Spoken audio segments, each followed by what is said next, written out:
A 4-game homestand, it is time to take a breath and catch up on everything with your Carolina Hurricanes.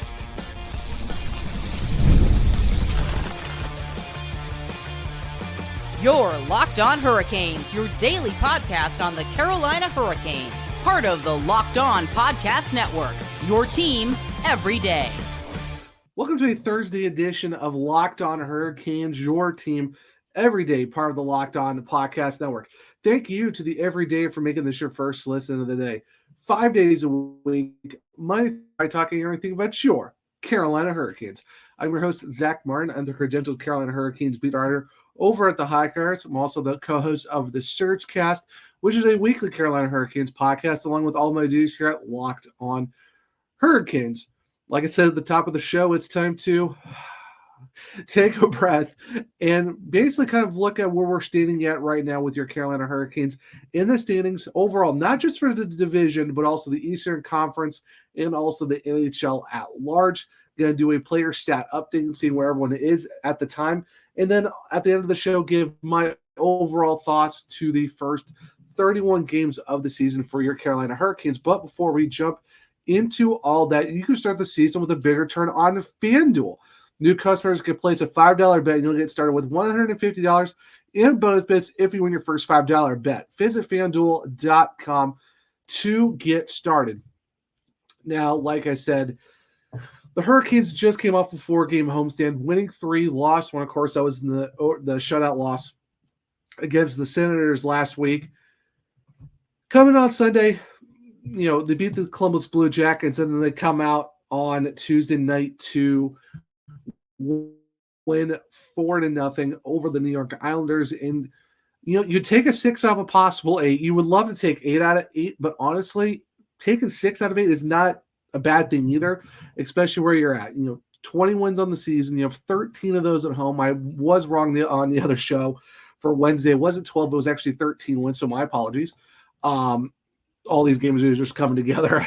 It's been a little crazy for everyone here trying to make sure to keep up with everything that's going on. But, 20 wins on the season, 13 at home, back-to-back wins. You got some huge points in the Metro because even if it's against teams lower in the division, every division win matters, especially right now with how it's kind of stacking up. So we are going to start looking at the standings updates and seeing where your Carolina Hurricanes are sitting at 31 games into the season, especially on a Wednesday night where it saw the Rangers trade Capo Caco to the Seattle Kraken for a player and 2 picks. And also the Penguins made a move to bring a defenseman back from the Blues for future consideration. So one of them, not as big as the other trade, but there is some movement in the Metro. Now, for your Carolina Hurricanes, they currently sit third into the division with 41 points. There are only 4 points back of the New Jersey Devils with 3 games in hand because the Devils have played 34 games, have 45 points. They're 21-10-3. Your Hurricanes are 20-10-1. They're also 3 back of the Washington Capitals, who they play on Friday night. And the Capitals actually lost in a game against the Chicago Blackhawks in that comeback for them. So they got that win. And the Capitals are actually on a 2-game losing streak. They're 21-8-2 with 44 points. So they have played the same amount of games as the Hurricanes. Points percentage-wise, they are technically leading the division, but because of the fact that in terms of points, the Devils are ahead with the 1 extra even with the 3 games at hand. Now, the big thing for the Hurricanes is when you look at the goal differential for them and the 2 teams above them, they're at plus 25, which is the lowest of the 3, with the Devils at plus 27 and the Washington Capitals at plus 35, which is crazy to think because no one thought the Capitals are going to be this good. And even with Alexander Ovechkin, they're still finding ways to win games and still scoring goals. So plus 35 for the Capitals, plus 27 for the Devils, and then plus 25 for the Hurricanes. And the crazy thing after that is no other team in the division is positive. The Penguins are minus 23. The Flyers are minus 13. The Rangers are minus 1. The Islanders are minus 17, and the Blue Jackets are minus 12. And the thing, too, is Carolina's got 2 games in hand on the Penguins, and they are 8 points clear of Pittsburgh in 4th place. So when you look at the division, and if you heard the ESPN broadcast on Tuesday night with Butcher Gross and Kevin Weeks, of course, big shout out to Shady 80, as always, they're talking about how these 3 teams in Carolina, Washington, New Jersey are putting a quote-unquote moat into the rest of the division. And yes, while there still is a lot of games left, you're talking 31 games in an 82 game season, there's still a lot of hockey left. You're talking 51 more games to go through. But they always say that however you're looking by American Thanksgiving is kind of where you're looking at for your season. I would say you're more of looking at towards maybe like the new year or even like end of January where you're kind of sticking out, because there's still a long runway of hockey. Anything can really happen. But for the fact that the Hurricanes have put themselves into a spot where you're 8 points clear of the Penguins, with 2 games in hand, you're 9 points clear of the Flyers playing the same amount of games, and you're also 10 ahead of the Rangers and the Islanders. And even with the Islanders, you have 2 games in hand on them as well. So you're putting yourself in a pretty good distance if you're the Carolina Hurricanes. And at home, talk about an absolute fortress. They're the only team right now in double digits for wins at home. They are 13-4-0. On the road, it could be a little bit better. They're 12-6-1. Shootouts, obviously, they only had that one against the Columbus Blue Jackets. But in their last 10 games, they are 5-5 with a 2-game winning streak. Now, when you look at the rest of the division, now you have the Penguins with 9 wins at home. The Capitals and New Jersey all have 9 wins at home. But if you look at at New Jersey and Washington's road records, they're both 12-4 with Washington on a 2-game losing streak, but the Devils are on a 3-game winning streak. So overall, it's not a bad spot to be in if you're the Hurricanes, especially when a lot of people thought you weren't going to be in the position you're in with the roster changes. So given the fact that 31 games into the season, you're putting yourself into a good spot to be 8 points clear with 2 games in hand in fourth, and even playing the same amount of games as the 5th and 6th place teams, you're still within 9 to 10 points ahead, and your goal differential is significantly higher than a lot of these other teams by at least 26. And that's just with the Rangers being at -1. Everyone else is so much farther behind. You have a great home record. Your road record isn't terrible. You're still 7-6-1. But your home record is being right now 13-4. That's a good spot to be in overall when you look at the rest of the division. Now, in terms of wild card, luckily the Hurricanes don't really have to worry about a wild card spot because they're securely going to be in third place with you're looking at Tampa and Ottawa kind of leading the wild card spots at 36 and 34. Pittsburgh and Philadelphia close by with 33 and 32. And Tampa Bay being a plus 32 at 17-10-2 with their record, with their goal differential, like I said, is a plus 32. Now, the one thing is they're also on a 3-game winning streak, and Ottawa's at a 4. Now, looking at the entire conference, if you're the Carolina Hurricanes, you're looking at the 3rd best team in the Eastern Conference right now. First in the East is New Jersey, then you got Washington, then you got Carolina. So, yeah, you have all 3 teams at the top of the Metro Division leading the Eastern Conference. So you're talking about a team where people thought they might make a wild card spot or maybe miss the playoffs. They are the 3rd best team in the entire Eastern Conference. Toronto's next at 40 after 31 games, and Florida's played 32 games and also at 40 points as well. And then you got Boston at 37, then Tampa at 36, and then Ottawa at 34. And those are your top 8 teams as of right now. So you have the 3 teams in the Metro, then you have 5 Atlantic teams before you get to the next Metro team sitting at 9, which is Pittsburgh. So when you look at the Eastern Conference overall, you're in a pretty good spot for the Carolina Hurricanes for the fact that even with Toronto and Florida being 1 point behind you, you're still 4 clear of Boston with even 2 games in hand on those guys. So overall, this is like I said, I've been saying it, you're in a great spot if you're Carolina, and proving a lot of doubters wrong for the fact that even with a roster shakeup, you're still looking pretty good as of December 18th. Now, looking at the total league-wide, how about the Hurricanes being the 6th best team in the NHL? Winnipeg at the top with 47 points and after playing 33 games. So Carolina's got 2 games in hand on the Winnipeg Jets and only 6 points behind. Then you got, like I said, New Jersey, Washington. Then you got Minnesota at 44 points in 31 games. And the Vegas Golden Knights, who you have beaten before, all is at 43 points after 31 games. So you are 2 back of Vegas for 5th best in the league. You're only 3 back of Minnesota for 4th best. So as of right now, you're looking at the 6th best team in the NHL. And yes, there was that stretch where they were playing not so great hockey, especially against Florida, Seattle, stuff like that. But to still have a great start to the season they had, and overall looking at the standings, while yes, goaltending has been kind of meh, it's not been great. It's not been 100%. And even the forwards kind of dried up a little bit. And, there has, like I said, since Utah, there's been that weird thing of like you see them play really well, then you don't see them play well. There's like that mix of in between. Even despite that, even being with a 5-5 in their last 10 games, of course, on the 2-game winning streak, you're still sitting at 6 overall in the entire NHL. With a roster that people thought you took a massive step back on, that they thought you weren't going to be a great team this year. And now you're sitting well within third place of your own division. You're third in the entire East, and you're also sixth in the entire league.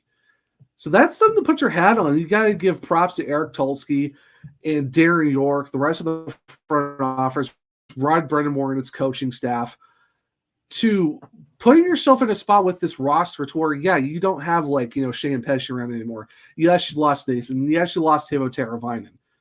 But the depth scoring you have with Robinson, Roslovic, Jackson Blake, Jordan Martinook's already at 8 goals this year. Marty Deitch is on a supernova hot start. Shane Gostisbehere is almost a point per game guy as your defenseman. Freddie Anderson's been out since pretty much early on in the season, and Pierre Kachekov is stepping up pretty huge for you guys' first shutout of the season on Tuesday night for his 13th win. You are still in a great spot, 31 games in, 6th in the entire league, 3rd in the division, 3rd in the East. Like I said, you got to give flowers to the front office and the coaching staff and even the players for putting themselves in the spot they're at right now. So if you're a Hurricanes fan, you have to be feeling pretty good. I know I am. And like I said, there's no reason to panic. Stats don't lie. Stats do not lie. You are above plus 20 in goal differential, 6th in the league, 3rd in the East, 3rd in your division. That pretty much is all you can say. What else is there to say about that? So now we got the standings update. Now let's look at the players and look at the team overall to see where guys are stacking up at 31 games into the season. So stick around as we'll do the player update here in a second on a Thursday edition of Locked On Hurricanes. If you love sports, you're going to love PrizePicks, the best place to turn your sports knowledge into real money. Whether it's hockey, football, or any of your favorite sports, PrizePicks makes it easy to get on the action. You can now win up to 1,000 times your money on PrizePicks. Plus, this holiday season, they're giving away $30+ million in rewards during Picksmas and offering 2 free picks in December. And when your picks hit, PrizePicks makes it easy to cash out. You can get your money in as fast as 15 minutes. Now, for this week on PrizePicks, I'm eyeing the hockey board. I'm looking at maybe Seth Jarvis getting more than 1 assist per game, maybe even Martin Necas having more than 3 shots in a game. Well, it's just so simple to make my picks and have fun with friends while potentially catching out fast. So download the app today and use code LOCKEDONNHL to get $50 instantly after you play your first $5 lineup. That's right, $50 instantly. Where can you do that? Well, you can do that at PrizePicks, where you can run your game. The World Series, Super Bowl, the Olympics, the world's top athletes get to play in these top-level sporting events thanks to one thing, teamwork. And teamwork can also protect your financial legacy and your family's future. SelectQuote's licensed insurance agents are the perfect teammates when shopping for customized, affordable life insurance. They find you the right policy to keep your financial legacy safely in your family's end zone. SelectQuote is one of America's leading insurance brokers with nearly 40 years of experience, helping over 2 million customers find over $700 billion in coverage since 1985. And these policies are more affordable than you think. You get coverage for up to $1 million for as little as $20 per month. So get the right life insurance for you for less at selectquote.com/LockedOnNHL. That's go to selectquote.com/LockedOnNHL today to get started. Once again, selectquote.com/LockedOnNHL. Welcome back to segment 2 of Locked On Hurricanes, your team every day. So like I said, we went over the the team overall, where they're sitting at in this standing. Now we're going to jump into the player stats and see where the team is stacking up individually in terms of their players. Now, when you look at the roster, obviously Martin Necas is still at the top, 44 points in 31 games, 14 goals, 30 assists, which obviously leads the entire team. But watch out, now Jack Roslovic is sitting at 13, and Andrei Svechnikov is also sitting at 12 goals. And how about Andrei Svechnikov, though? In the last 2 games against the Islanders, he's had 3 goals, all on the power plays. It seems like he's kind of finding his groove as of late, scoring a lot of goals recently. Like I said, he's up to 12 right now. Now, while 8 of them are on the power play, you also hope he gets some more even strength goals as well. But hey, you know what, though? 25 points in 31 games, you cannot be too upset about that. And obviously, Jack Roslovic sitting at 13, already beating his season total from last year. And he's still within range of beating his career high, which is 22. He's only 9 back. 13 and 31, he still is on a good pace to beating that for sure. And you got to give some flowers to Jordan Martin, who's got 8 goals on the season, which is what you love to see. Eric Robinson stepping up huge with 8 himself, and Jackson Blake sitting at 7. Now, assists, obviously Martin Necas leads, but you got Sebastian Aho at 24 and Shane Gostisbehere at 21. But to round out the top 5, you have Dmitry Orlov sitting at 12. Points-wise, like I said, you got Martin Necas at 44. Great start. I even calculated the other day, if he even stays at a 1.3 points per game pace, he should finish the season with 106. And that's coming after the fact that the franchise record is 105. We're not talking like just the Hurricanes. Hurricanes relocation record is 100 that was set by Eric Stahl. The overall Hurricanes Whalers sits at 105. Like I said, if he sticks to the 1.3 points per game pace, he should be able to hit 106 at least. So that would give him the overall franchise record. Now, if he stays near his 1.46 pace, that puts him at 120 on the season. Even at 1.4, that's like about 118, 119.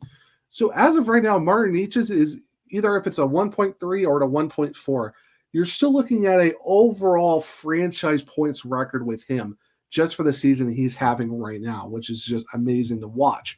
Now, looking at the rest of the team, Sebastian Aho, 24 points in 33 points in 31 games, over a point per game right now. Shane Gostisbehere, 27 and 31, best for the defenseman. Then Andrei Svechnikov at 25 and 31. And then Seth Jarvis with 19 in 24 games. So almost a point per game for Seth Jarvis. A little bit lower, but I think he has a shot to turn the back around. That's even with him missing some games. Now, plus minus, this is where it gets very interesting for the Hurricanes. Obviously, Dmitry Orlov and Jalen Chatfield combined for a plus 36. I mean, talk about an underrated defensive pair for the fact that those two guys combined are at a plus 36. That shows you how good they are on the fact that they can put up points, play great transition game, and be a shutdown defensive pair at the same time too. And because we saw how good they were playing together last year, and that's after Orlov's slow start getting used to the system, having different defensive partners. And when they got those two together, it just clicked. And now you're seeing it even more this season with those two playing so well together. So it's great to see that a plus 36 for that defensive pair. And then Jordan Martin leads the forwards at a plus 12, which is no surprise because his line partner in Jordan Stahl is at plus 9. So the two guys who are known to be the best shutdown forwards on a line in the league, those two together, it makes sense why the Jordans are so close together in terms of a plus minus, because they're Rod Brennamore's bread and butter of being that line. And I'm put that in quotes because Rod definitely let ESPN know that there's no line numbers, but those two together, at least, it's no surprising why they've been together for the last couple of years. And then Eric Robinson rounds at the top 5 of the plus 7. Of course, you can't talk about plus and minus without talking about Jacob Slavin, who's at a plus 5 himself. Now, while there's the good, there's also the bad. And you look at the penalty minutes overall, Andrei Svechnikov leads the team with 30 penalty minutes. Jesperi Kotkaniemi at 26, Sebastian with 24, and then Sean Walker at 20, and then Shane Gostisbehere at 16. It's not very surprising to see Andrei Svechnikov leading the way because, unfortunately, it's one of those things where he can't just catch a break with the refs. He has that reputation, man. I don't know what it is. It's just whenever, even if he hits a guy and it's clean, they still call it a penalty. If he breathes a certain way, it's a penalty. It's just he just doesn't get the benefit of the doubt, and it's really no surprise where you see Andrei Svechnikov so high in the penalty minutes and leads the team in that category because it's a death, taxes. Andrei Svechnikov is going to the box at least once a game. Now, in terms of power play goals, obviously, like I said earlier, Andrei Svechnikov's 12 goals. 8 of them are on the power play, which he leads the team on. Martin Necas with 7. Then Gostisbehere, Jarvis, and have 4. And then Sebastian Aho and Jackson Blake have 2. And that's it. You have 6 guys that have scored on the power play this year. And Svechnikov and Necas leading the way with that. Shorthanded goals, only 3 this season. And who would have thought Jordan Staal would be one of them? But he is. And then obviously Sebastian Aho and Seth Jarvis, who's really a surprise there. Game-winning goals-wise, I mean, if we're talking game-winning goals, you got to talk about Martin Necas because that's just who he is. And it makes no surprises. He leads the team with 5. Aho with 3. Jackson Blake, how about this for the rookie? 7 goals, 10 points on the season. Yes, it's playing a lot of fourth-line minutes, kind of bouncing around the lineup a little bit. It is on the second power play unit, but 3 game-winning goals already this season for the rookie. Hey, you'll love to see it for him. And then you have a bunch of guys with 1. Overtime goals, well, only 2 this season, and they're both for Sebastian Aho, and of course that was on the West Coast or Western Canadian road trip, where one of them was against the Edmonton Oilers in a massive comeback when they were down 2-0 and won 3-2 in overtime. But yep, so there's only 2 overtime game-winning goals this season for the Hurricanes, and obviously they both come from Sebastian Aho. Usually you see Martin Necas doing it, but this year only 2, and they're both from Aho. So 2 of his 3 game-winning goals have come in overtime.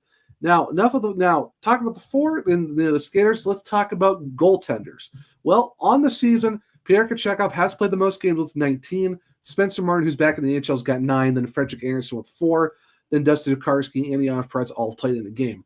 Pierre Kochetkov, 13-5-0 with a 247 goals against and a 902 save percentage, and he does have that one shutout that we saw on Tuesday night, and he only has the lone goalie point of the season and also has 2 penalty minutes on the interference with Anders Lee in the game back on Long Island. He's also played over 1,100 total ice time minutes. Spencer Martin, 3-4-0-1. Frederick Anderson, before he got hurt, was 3-1-0. And, of course, Dustin Tokarski, 1-0 with a 1 goal against average, a 964 save percentage. Talk about making an impact in your debut for Dustin Tokarski. But that's kind of where we sit at right now. Obviously, Martin Necas leads the way in terms of overall points, goals, assists.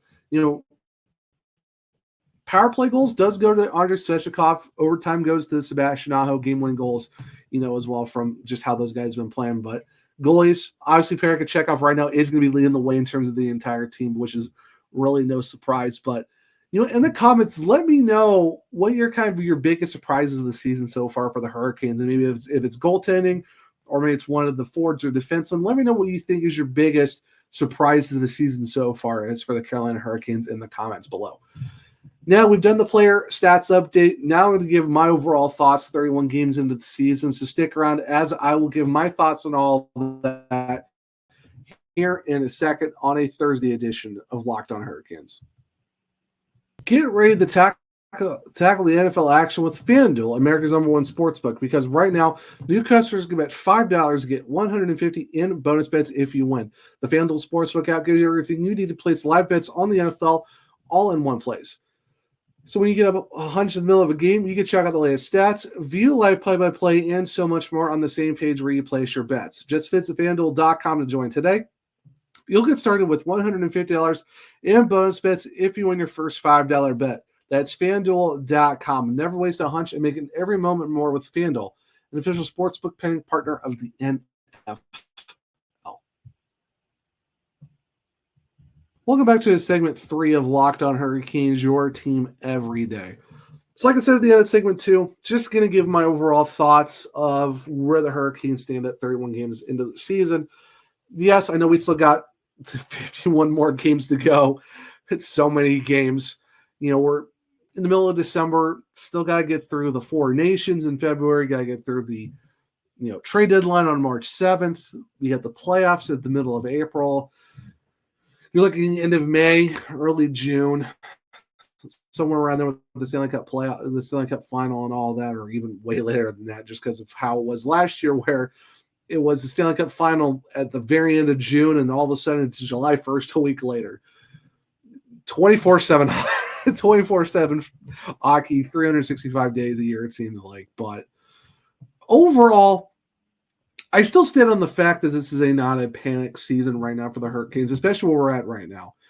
Yes, I know through the stretch going from the Utah game through the most recent homestand, there's been some games where you kind of wish the Hurricanes would play a full 60 minutes. There's also games that have been very dominant as well in that stretch. But overall, when you look at a season where you're 20-10-1, and like I said, anything can happen in 51 games, but you have right now third place in the Metro locked up. Even if you play 500 hockey, for the rest of the season, I still think you're in a good spot overall with how the rest of the division's going. Pittsburgh is struggling. The Rangers are in disarray right now. Like, they've lost to Nashville twice, and that's considered the worst team in the league. You're 9 and 10 points clear of certain spots in the Metro. You're sixth in the entire league. You're third in the East.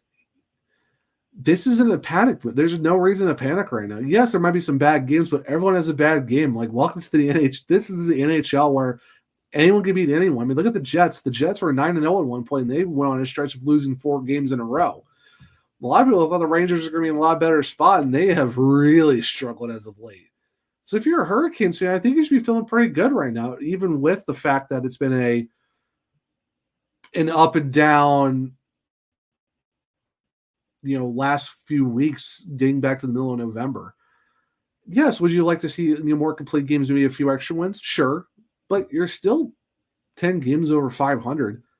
Now, Gary Bettman, we're talking Gary Bettman's NHL. Technically, you're 20-11, but I mean, hey, you're still in a good spot overall. Martin Each is still on a super hot run. Like, he is, like, yeah, there might be a couple more games here and there where he doesn't get a point, but overall, you're talking one of the best seasons the Hurricanes players had in a very long time. Like, we still have a shot of seeing a guy hitting 100 points for the first time since Eric Stahl did it when the team won the Cup in 05-06. Like, there's a possibility he might set the franchise record, and we're talking Hurricanes and Whalers. So there's a lot to be excited about for possibly that we're watching a historical point season from a Carolina Hurricanes player.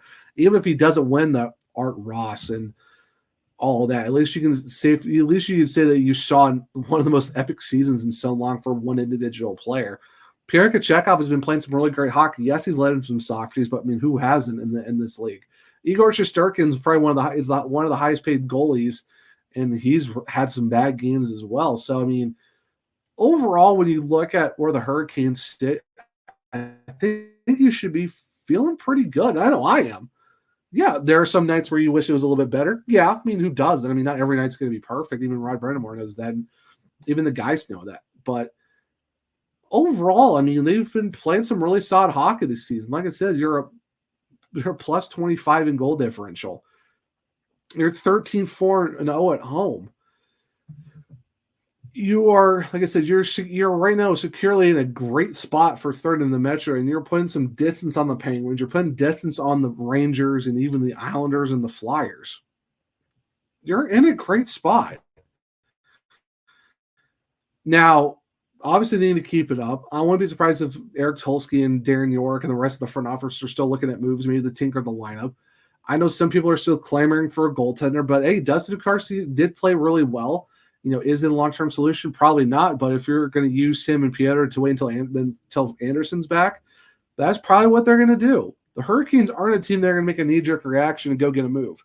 Yes, they were in talks for Mackenzie Blackwood, but now he's with the Colorado Avalanche. Supposedly the Hurricanes were in on Anton Forsberg at one point as well, of course, until he got hurt. Maybe they will make a move for a goalie if they think that they need someone more capable of, being a tandem with Kachekov until Anderson gets back, or however they figure that out. But Tokarski is a good option as well because he's won wherever he's been at. But I won't be surprised if we see some depth moves from the Hurricanes if they feel like they can kind of make a move that helps get the roster a little better. Because if you're not making moves, are you really getting any better to make a deep playoff run? Like, every team is going to tinker with a lineup. Even with the guys they have right now, while it's a great roster, there's still rooms to make it better.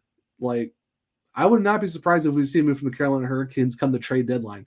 It may not be a splash like we saw last year for Jake Gensel. Maybe there could be. Who knows? But I wouldn't be surprised if we see some depth moves as well.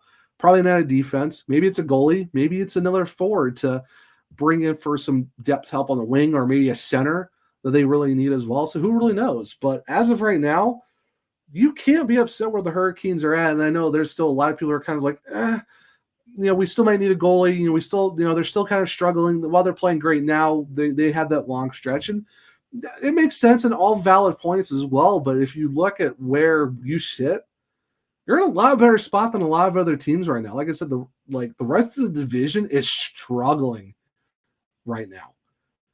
There's only 3 teams that's in the positives in goal differential. And you're putting some distance on the rest of the division right now. It is a very top-heavy Metro division. When you're looking at the Atlantic, you're seeing probably 5 of the 8 teams making the playoffs coming out of that division. So if you're the Hurricanes, you're either going to be playing the Capitals or the Devils as of right now, depending on how it shapes out. If they get on a run again to first place, who knows? But honestly, at this rate, just make the playoffs. And that's after a lot of people thought they weren't going to make it there. They are so far ahead of what people thought they were going to be. I said they took a slight step back. I still thought they were going to make the playoffs, and obviously right now they're on pace to do it right now. But where they're at overall, 10 games above 500, yeah, the Hurricanes are a lot farther than a lot of people think. I don't think a lot of people saw what Martin Necas was going to do. But heck, I mean, you're still having some great – you're getting scoring all over the lineup where it needs to be. The defense is stepping up. You're getting some good goaltending with the guys that are healthy and in there. So overall, this is you're beating expectations of what a lot of people thought. I wasn't coming into this season with really high expectations. Like, I wasn't going to be like, they're going to go into the division, they're cup contenders. But it's like, no, they're going to make the playoffs. Might be some growing pains throughout the season, but I still think this is a team who's going to make it there. And maybe if you get hot at the right time, something can happen, because we can see that. It happens in the playoffs. So as of right now, they're exceeding expectations, and I'm very excited to see how the rest of the season goes for the Carolina Hurricanes. But let me know in the comments, how are you feeling so far 31 games into the season? Do you feel optimistic where this team is at, or are you still kind of hesitant and maybe, definitely moves need to happen? Would you rather it be now, maybe closer towards the trade deadline? Let me know your thoughts. Let me know your thoughts 31 games into the season in the comment section below on YouTube. And let me know what you guys think. But overall, if you're asking me, I'm feeling pretty good for where the Hurricanes are at right now this season. So 31 games in, 51 more to go. But I'm definitely excited to see where the rest of the season goes. And yeah, should be a fun one, guys. Well, that'll wrap up the episode of Locked On Hurricanes. Thank you for making this your first listen of the day. After your second listen, please check out Locked On Fantasy Hockey. Become a fantasy hockey expert and get the edge over your league mates with daily tips from Steal and Flip. Find Locked On Fantasy Hockey on YouTube, or even listen to podcasts. If you want to keep up with me, I'm at OneCheerZach on X. The podcast is LO_Hurricanes. I'm also on Blue Sky at the Zachary Martin.